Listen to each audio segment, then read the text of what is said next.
මේ දවස්වල රටේ බොහොම විශාල සාකච්ඡාවක් තියෙනවා මේ උපරිමාධිකරණ විනිසුරුවරන්ගේ විශ්‍රාම කාලය දීර්ඝ කිරීම සම්බන්ධයෙන්.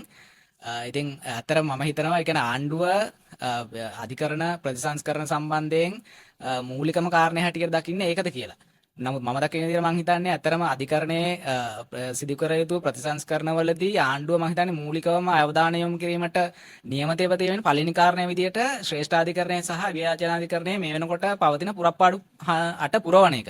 මම හිතන්නේ අධිකරණ දෙකේම 8 තියෙනවා. නමුත් ආණ්ඩුව මේ වෙනකන් ඒ පුරප්පාඩු පුරවන්න සමත් වෙලා නැහැ. ඉතින් ඒකෙන් මම හිතනවා ඒ කියන්නේ මේ දැන් අභියාචනාධිකරණයේ ඉන්න විනිසුරුවරුන්ට සමහරලාවට මේ හේතුව නිසා ශ්‍රේෂ්ඨාධිකරණයේ විනිසුරුවෙක් හැටියට පත් වීමට තියෙන අවස්ථාව ඔවුන්ට අහිමි වෙනවා. මොකද ඒකෙන් ඇත්තටම රටටත් විශාල පාඩුවක් වෙනවා. මොකද දක්ෂ හා හැකියාව තියෙන විනිසුරුවරුන්ට ශ්‍රේෂ්ඨාධිකරණයට පත් වීම නොලබා ගෙදර යන්න වෙනවා.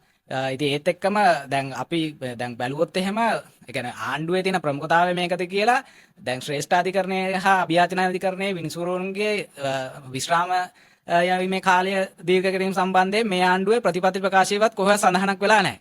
ඒ වගේම ඒ කියන්නේ මේකට මහජන ඉල්ලීමක් ඇත්තෙත් නැහැ. වෙන විනිසුරුවරුන්ගේ ඉල්ලීමකුත් නැහැ. කාගේවත් ඉල්ලීමක් නැහැ. ඉතින් එතකොට අපිට දැන් සැකයක් මතුවෙනවා දැන් එකපාරට ආණ්ඩුවට මොකද්ද මේ හැදිච්ච කුලප්පුව කියලා.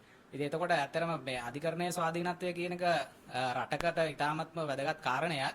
ඇත්තටම අධිකරණයට තියෙන එකම බලය මහජන විශ්වාසය කියන එක. මොකද අධිකරණයට හමුදාවක් නැහැ. අධිකරණයට මුදල් බලයක් නැහැ. අධිකරණයට තියෙන එකම බලය තමයි මහජන විශ්වාසය. ඉතින් එතකොට මේ ආණ්ඩුව කරන මේ වැඩවලින් ඇත්තටම අධිකරණයේ ස්වාධීනත්වය සහ අධිකරණය පිළිබඳව මහජනතාවට තියෙන විශ්වාසය බිඳ වැටෙන කියන එක තමයි මගේ අදහස.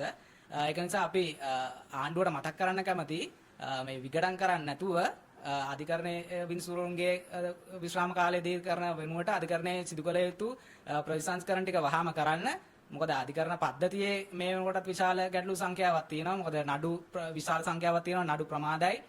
එතකොට දැන් මේ පහුගිය දවස්වල රිමාන්ඩ් බන්ධනාගාරය තුල සිද්ධියක් වෙලා මනුෂ්‍ය ඝාතන සහ මරණ 30කට අධික ප්‍රමාණයක් සිද්ධ වුණා. බන්ධනාගාර ඇතුලේ විශාල තදබදයක් තියෙනවා. ඒ සම්බන්ධයෙන් ආණ්ඩුව කිසිදු ක්‍රියාමාර්ගයක් අරගෙන නැහැ මේ වෙනකන්.